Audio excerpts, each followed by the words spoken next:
Hi friends, അപ്പോൾ നമ്മളിന്ന് വീടിൻ്റെ അടുത്ത് തന്നെയാണ്. കൊറോണ കാരണം ഒരിടത്തും പോകാൻ ഒരു വഴിയില്ല. അപ്പം ഞങ്ങളിന്നൊരു വെറൈറ്റി ഐറ്റം ആയിട്ടാണ് വന്നിരിക്കുന്നത്, കുസ്ക. അപ്പോൾ കുസ്കയാണ് നമ്മളിന്ന് ഉണ്ടാക്കാൻ പോകുന്നത്. കുസ്ക നമ്മൾ ഉണ്ടാക്കാൻ തീരുമാനിച്ചിരിക്കുന്ന ഒരു കിടിലൻ സ്ഥലത്താണ്. ഈ ആ പാറയുടെ മണ്ടയിൽ തന്നെയാണ്. അപ്പം പോയാലോ?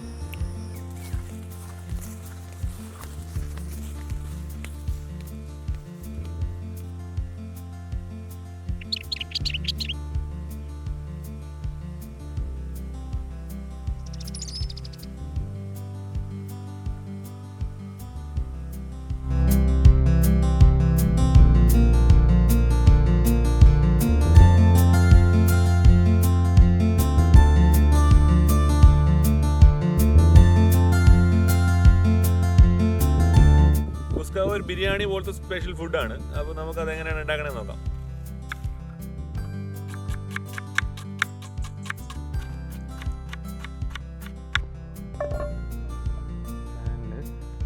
സൺഫ്ലവർ ഓയിൽ ആവശ്യത്തിന് ഒഴിക്കുക. 3 സ്പൂണിൻ്റെ അളവിനാണ് സൺഫ്ലവർ ഓയിൽ ഒഴിച്ചിരിക്കുന്നത്. സൺഫ്ലവർ ഓയിൽ ഒന്ന് ചൂടായി കഴിഞ്ഞ ഉടനെ തന്നെ വെളുത്തുള്ളി മുഴുവനോടെ തന്നെ എടുത്താൽ മതി. ഇവിടെ ഞാൻ ഒരു മുഴുവൻ വെളുത്തുള്ളിയാണ് എടുത്തിരിക്കുന്നത്, ഒരു ഫുള്ള്. ഇഞ്ചി, ഒരു ചെറിയ കഷ്ണം ഇഞ്ചി,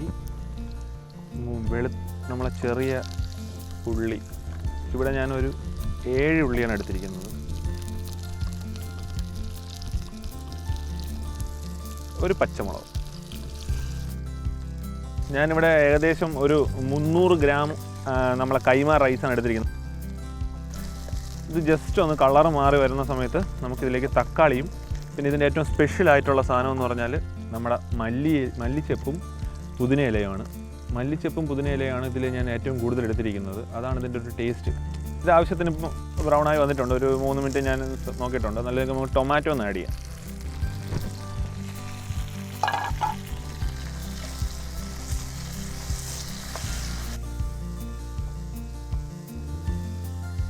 പ്രധാന ഐറ്റം അത് നമ്മളൊരു കുറച്ച് കൂടുതൽ വേണം. ഇത് നമ്മളൊന്ന് സൺഫ്ലവർ ഓയിലിൽ ജസ്റ്റ് ഒന്ന് വാട്ടിയെടുത്തതിന് ശേഷം മിക്സിയിൽ അടിച്ച് പേസ്റ്റാക്കി എടുക്കേണ്ടതാണ്. അപ്പോൾ ഇതെല്ലാം പച്ചമണം മാറി വന്നിട്ടുണ്ട്. നമുക്ക് ഇത് നല്ലവണ്ണം വഴണ്ടും വന്നിട്ടുണ്ട്. അപ്പോൾ നമുക്കിതൊന്ന് തണുക്കാൻ വേണ്ടി ഒരു പ്ലേറ്റിലേക്ക് മാറ്റി വയ്ക്കാം. എന്നിട്ട് വേണം മിക്സിയിൽ അടിക്കാൻ. ഇതൊന്ന് തണുത്തതിന് ശേഷം മാത്രമേ നമ്മൾ മിക്സിയിൽ അടിക്കാൻ പാടുള്ളൂ.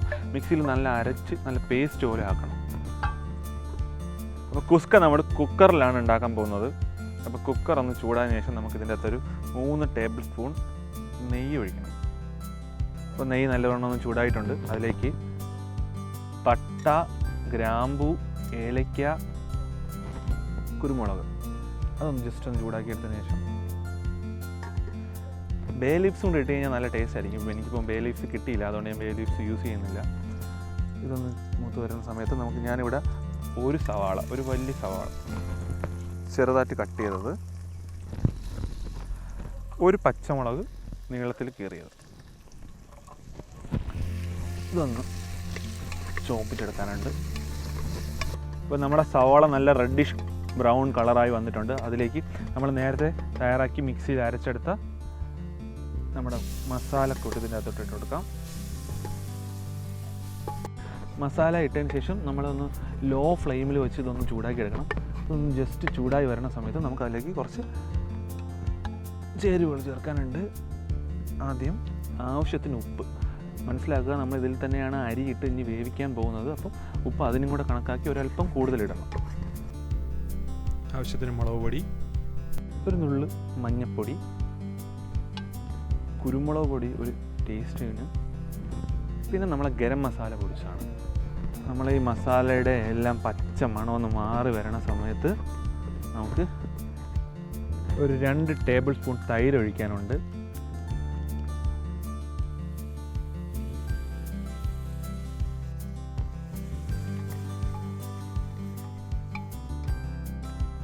അപ്പം അടുത്ത് ഇനി വെള്ളം ഒഴിക്കണം. വെള്ളം എന്ന് പറഞ്ഞാൽ ഞാനിപ്പോൾ എൻ്റെ 300 ഗ്രാം അരി മെഷർ ചെയ്തപ്പോൾ 2 ഗ്ലാസ്സാണ് വന്നിട്ടുള്ളത്. അപ്പോൾ ആ ഗ്ലാസ്സിൽ തന്നെ ഞാൻ 3 ഗ്ലാസ് വെള്ളം എടുത്തിട്ടുണ്ട്. അപ്പം 3 ഗ്ലാസ് വെള്ളം ഒഴിക്കാൻ നിങ്ങൾ ശ്രദ്ധിക്കണം.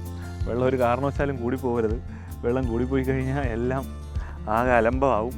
അപ്പോൾ 1 ഗ്ലാസ് അരിക്കാണെങ്കിൽ നമ്മൾ 1.5 ഗ്ലാസ് വെള്ളം അതാണ് നമ്മൾ എടുക്കേണ്ടത്. അതാണ് നമ്മൾ അളവ്.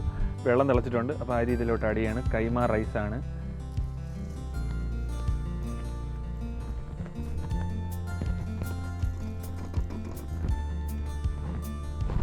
ഇത് നല്ലവണ്ണം മിക്സ് ചെയ്ത് കൊടുക്കണം. നമ്മൾ 2 വിസിൽ ശ്രദ്ധിക്കുക, 2 വിസിലാവുമ്പോൾ തന്നെ മാറ്റണം. 2 വിസിലേറെ നമുക്ക് വെയിറ്റ് ചെയ്യാം.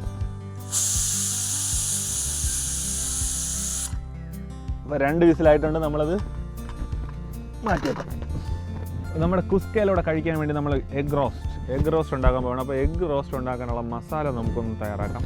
അതിന് മുന്നേ നമുക്ക് ഈ മുട്ടകളൊന്ന്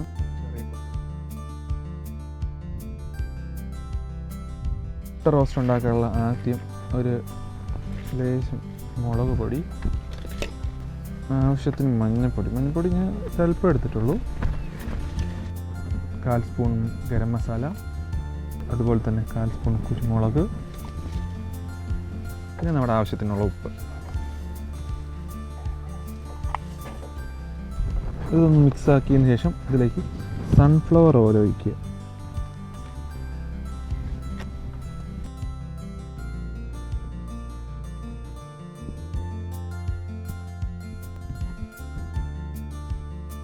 മസാലയെല്ലാം നല്ല വൃത്തി പുരട്ടിയിട്ടുണ്ട്. ഇതൊന്ന് 5 മിനിറ്റ് നമുക്ക് മാരിനേറ്റ് ചെയ്യാൻ മാറ്റി വെക്കാം. ഒരല്പം സൺഫ്ലവർ ഓയിൽ ഒഴിക്കുക. അപ്പോൾ നമ്മുടെ എണ്ണ നല്ലവണ്ണം ചൂടായി വന്നിട്ടുണ്ട്. അപ്പം എണ്ണയിലേക്ക് ഓരോ മുട്ടയായിട്ട് നമുക്കതൊന്ന് വയ്ക്കാം.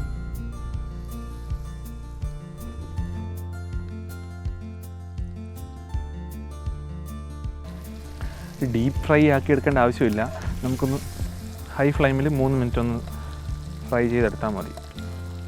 ഓക്കെ, നമ്മുടെ മുട്ട റോസ്റ്റ് റെഡി ആയിട്ടുണ്ട്. ഇത് നമുക്കിനി മാറ്റി വെക്കാം.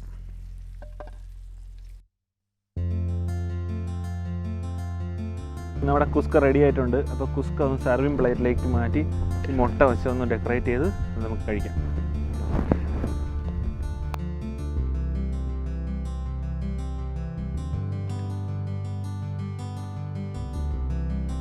മസാലയുടെ സാധനങ്ങളെല്ലാം ശരിയായി കഴിഞ്ഞാൽ വെറും 10-20 മിനിറ്റ് കൊണ്ട് നമുക്ക് തയ്യാറാക്കി എടുക്കാം എന്നുള്ള ഈസി റെസിപ്പിയാണ്. അങ്ങനെ നമ്മുടെ സ്വാദിഷ്ടമായ കുസ്ക റെഡി ആയിട്ടുണ്ട്. അപ്പം നമ്മൾ വെറും 20 മിനിറ്റ് എടുത്തിട്ടുള്ളൂ ഈ കുസ്കർ തയ്യാറാക്കാൻ. അപ്പം നിങ്ങളതൊന്ന് ട്രൈ ചെയ്ത് നോക്കണം. നമുക്കൊന്ന് കഴിച്ചു നോക്കിയിട്ട് എങ്ങനെ ഉണ്ടെന്ന് നോക്കാം.